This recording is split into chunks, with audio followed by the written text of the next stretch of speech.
There will be no additional federal funding directed under this order. The officials pushed back against the idea that Trump's order is less sweeping than what he promised. Washington. CNN. President Donald Trump declared the opioid epidemic a national public health emergency on Thursday, telling an audience in the East Room of the White House that we can be the generation that ends the opioid epidemic. This epidemic is a national health emergency, he said. Nobody has seen anything like what is going on now. He added, as Americans, we cannot allow this to continue. It is time to liberate our communities from this scourge of drug addiction. Never been this way. We can be the generation that ends the opioid epidemic. We can do it. Trump, in a wide-ranging speech about opioids, stressed the need for further enforcement and linked his planned wall along the US-Mexico border with efforts to stem the tide of illegal drugs coming into the United States. An astonishing 90% of the heroin in America comes from south of the border, where we will be building a wall which will greatly help in this problem, he said. Some experts are skeptical about the wall's ability to fight the problem, given its roots in painkillers prescribed by doctors in the United States. Trump also stressed the need to crack down on those Americans who are buying illegal drugs, stressing the need to link enforcement with stopping abuse in the first place. Every person who buys illicit drugs here in America should know that they are risking their futures, their families and even their he said.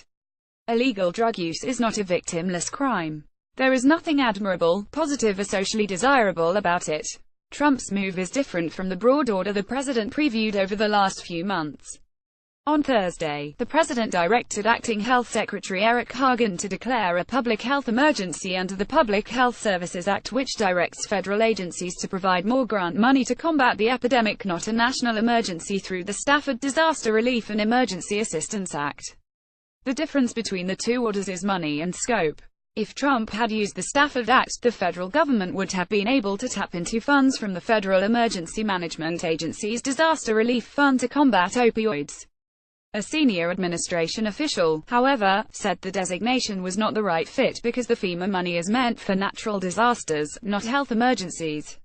Under the Public Health Services Act designation, no additional federal funding will automatically be directed to the crisis, said an official, but federal agencies will be directed to devote more grant money already in their budget to the problem and take action to overcome bureaucratic delays and inefficiencies in the hiring process, according to a fact sheet on Trump's order. The Trump administration will work with Congress to fund the Public Health Emergency Fund and to increase federal funding in year-end budget deals currently being negotiated in Congress. Trump called for creativity in trying to fight the opioid epidemic, even suggesting a really tough, really big, really great advertising campaign that would aim to convince people never to do drugs in the first place. That sort of strategy advocates for targeting kids and young adults with anti-drug messaging, evocative of the Just Say No ad campaign of the 1980s and early 1990s.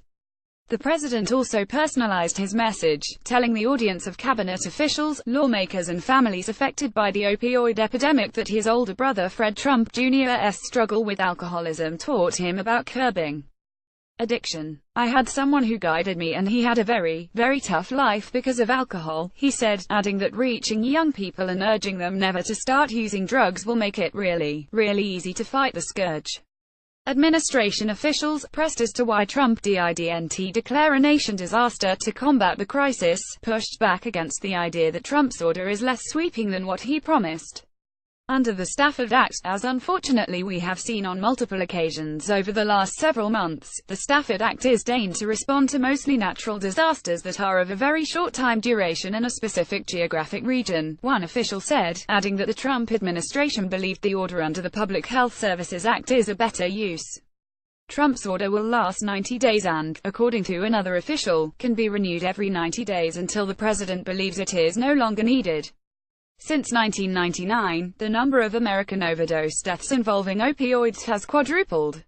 From 2000 to 2015, more than 500,000 people died of drug overdoses, and opioids account for the majority of those.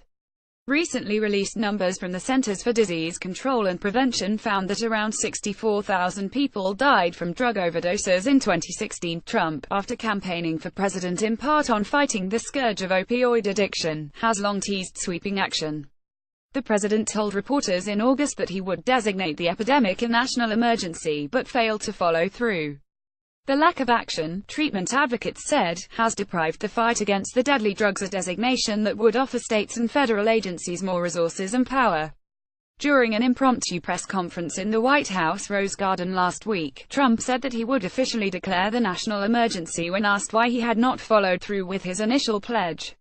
And speaking with reporters on the South Lawn of the White House on Wednesday, Trump said he would have a very big meeting on opioids on Thursday and will be declaring the opioid epidemic a national emergency in the very near future.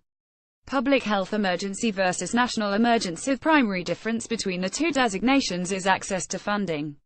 The designation Trump will announce Thursday does not allow the federal government to tap into FEMA's disaster relief fund, and it is an open question whether Congress will offer more money to fund the Public Health Emergency Fund, which Congress has not funded in recent years. But multiple Obama administration health officials told CNN that they believe using the Public Health Services Act is the more appropriate avenue. Using FEMA funds to combat the opioid crisis would be a little bit like asking an engineer to bake a cake, said Rafael Lemaitre, the former communications director for the White House Drug Policy Office under Obama. I do think the Public Health Service Act is more appropriate route to take than the Stafford Act designation, he said. I worked at FEMA for 2 years and dealt with multiple disasters. The Stafford Act is not structured to deal with a long-term, complicated public health crisis like the opioid crisis. Lemaitre added that FEMA's fund is already running on fumes because of the 3 hurricanes that hit this year. Tom Coder, a former senior official under Obama's Substance Abuse and Mental Health Services Administration office at HHS, echoed that sentiment. One of the things that I think is most beneficial part of having a public health emergency is you really can marshal public support, and then you can bring all the resources of the federal government to bear on it, bringing people from all of the agencies to combat the issue, he said. Though both Lemaitre and Coder said this step was important, both argued that it was not a silver bullet solution to the opioid crisis. That, they said, would be additional funding from Congress. A smarter play here would be for the administration to move beyond this declaration and pass the billions in funding needed to address this crisis. That is how you move the needle on this, Lemaitre said. 2016 election. Shortly after taking office, Trump convened a White House commission to study the problem and provide recommendations. Earlier this year, despite then Health and Human Services Secretary Tom Price saying it wasn't needed, the commission recommended Trump declare a national emergency using either the Public Health Services Act or the Stafford Act. I commend the president on the bold action he is taking today by adopting the first recommendation the commission made, New Jersey Gov. Christie, the head of the panel, said Thursday. The businessman turned politician made combating the opioid epidemic a top priority during the 2016 campaign. The issue was elevated to such importance that during the closing moments of Trump's 2016 campaign, when time is at its most precious, the Republican nominee headlined an opioid roundtable where he met face-to-face with those directly impacted by the issue. I just want to let the people of New Hampshire know that I'm with you 1000%. You really taught me a lot, he said before promising to help people who are so seriously addicted. His actions as president, though, have left even members of his own commission with concerns.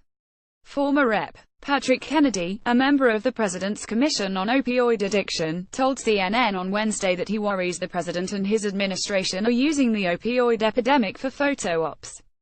We don't want any more photo ops, the former Democratic congressman from Rhode Island said. I'm just speaking as an advocate in this fight every single day, as someone who is in recovery and someone who is an advocate. We don't want any more visits to rehab centers and photo ops, saying how courageous we are. Enough already. We want to save us.